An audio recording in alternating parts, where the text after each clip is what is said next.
আসসালামু আলাইকুম ওয়া রাহমাতুল্লাহ।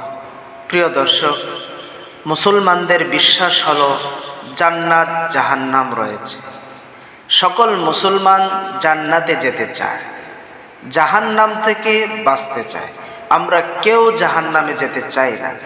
সেই জাহান্নাম থেকে বাঁচার একটি বিশেষ দোয়া রয়েছে। বিশেষ দোয়াটি হুজুরে পাক সাল্লাল্লাহু আলাইহি ওয়াসাল্লাম একজন সাহাবীকে গোপনে শিক্ষা দিয়েছিলেন।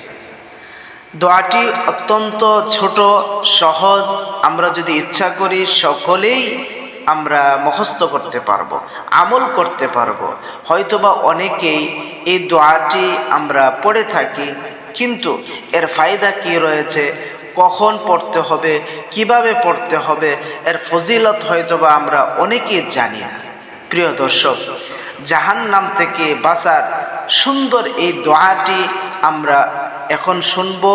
এরপর আমরা এই দোয়া কিভাবে কখন পড়ব, এর ফজিলত কি, এ সম্পর্কে হাদিস থেকে আমরা শুনব ইনশাআল্লাহ। তাহলে চলুন আমরা প্রথমে জাহান্নাম থেকে বাঁচার সেই দোয়াটি শুনে নিই।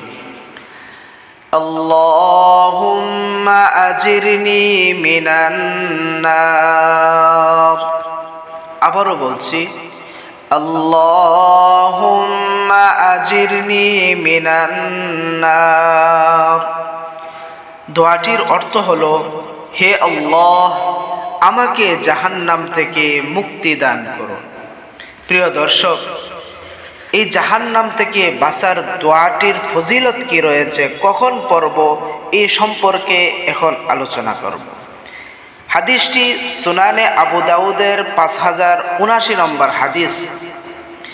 হযরত মুসলিম ইবনে হারেস আত-তামিমি রাদিয়াল্লাহু তাআলা আনহু বলেন, একবার রাসূলুল্লাহ সাল্লাল্লাহু আলাইহি ওয়াসাল্লাম তাকে গোপনে একটি কথা বললেন। তিনি বললেন, মাগরিবের নামাজ যখন শেষ করবে তখন আল্লাহুম্মা আজিরনি মিনান নার 7 বার পড়বে। যদি তুমি এমনটা করো আর ওই রাতে তোমার মৃত্যু হয়ে যায়, তবে তোমার জন্য জাহান্নাম থেকে মুক্তি লিখে দেওয়া হবে। অনুরূপভাবে যদি ফজরের নামাজের পর পড়ো আর ওই দিন তোমার মৃত্যু হয়ে যায়, তবে তোমার জন্য জাহান্নাম থেকে মুক্তি লেখা দেওয়া হবে। সুবহানাল্লাহ। প্রিয় দর্শক, আমরা সকলেই জাহান্নাম থেকে বাঁচতে চাই। এই বাঁচার জন্য আমরা এই ছোট্ট আমলটুকু করব ইনশাআল্লাহ।